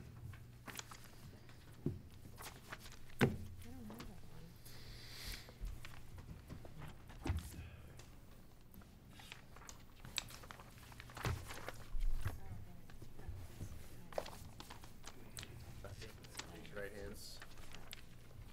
Do you swear or affirm the testimony that you're about to give in this hearing will be the truth, the whole truth, and nothing but the truth? I do. Good. State your name for the record, please. Mr. Lee.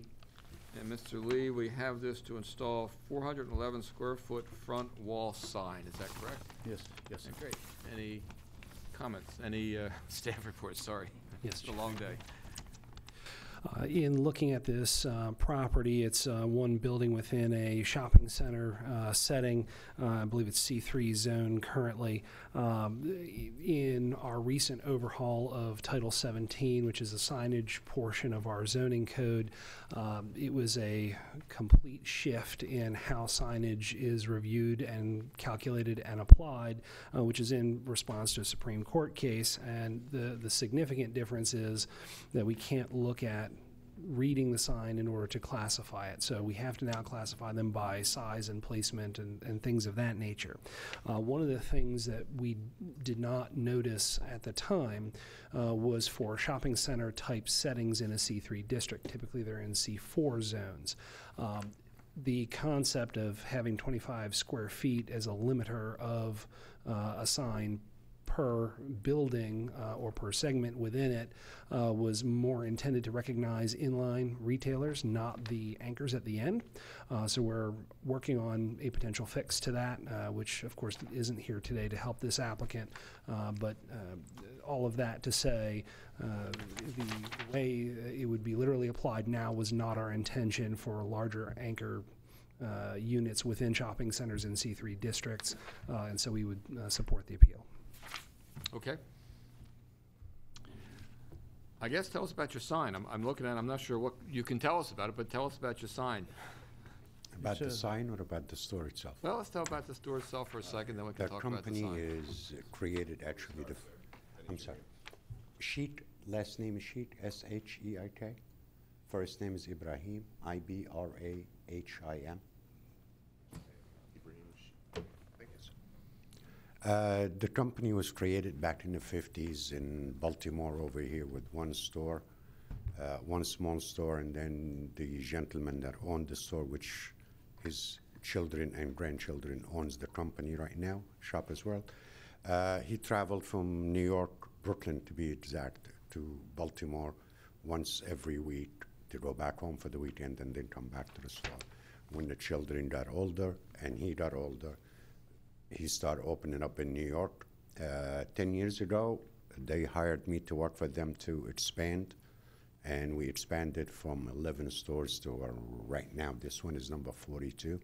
We're going all over the country, from Chicago to Dallas to Atlanta and so on. And we had 4 stores in here, but due to Johns Hopkins University, I believe, was taking over the mall in East Point Mall, so we had to get out. Capitol Boulevard by the arena, there's another hospital going in there, so we had to move out. So we're currently looking for, to stay in Maryland with the 4 units. We have 2 units operating in Greenbelt and Rice Town, and now we want to do the Blair, and we're working in the Arborson Mall also to open up another store.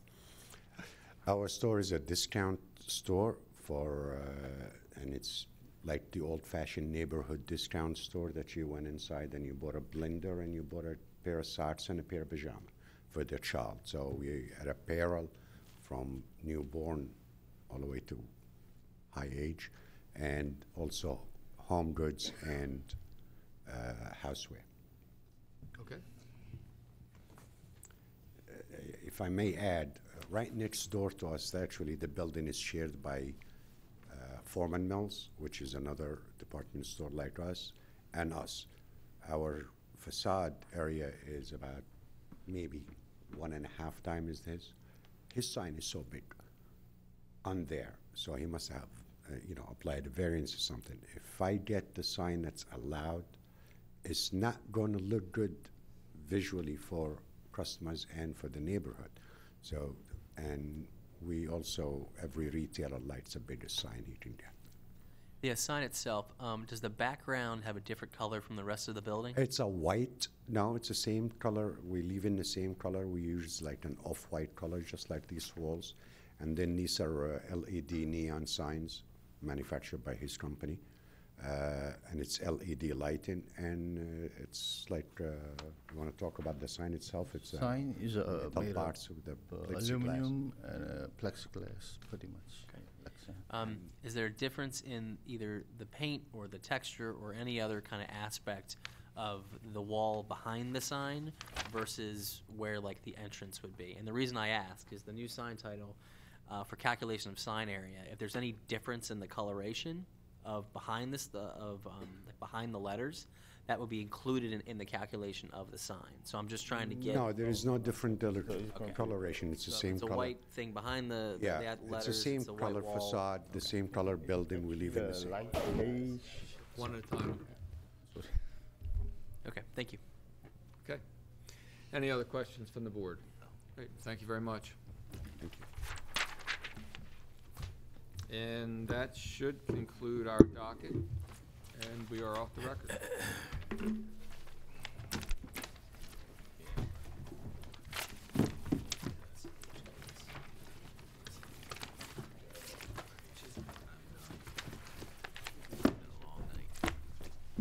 Yes, sir. When would we find out that this is? You can sit here and wait if you want. We're going to consider all the cases right now, or you can call the office tomorrow morning.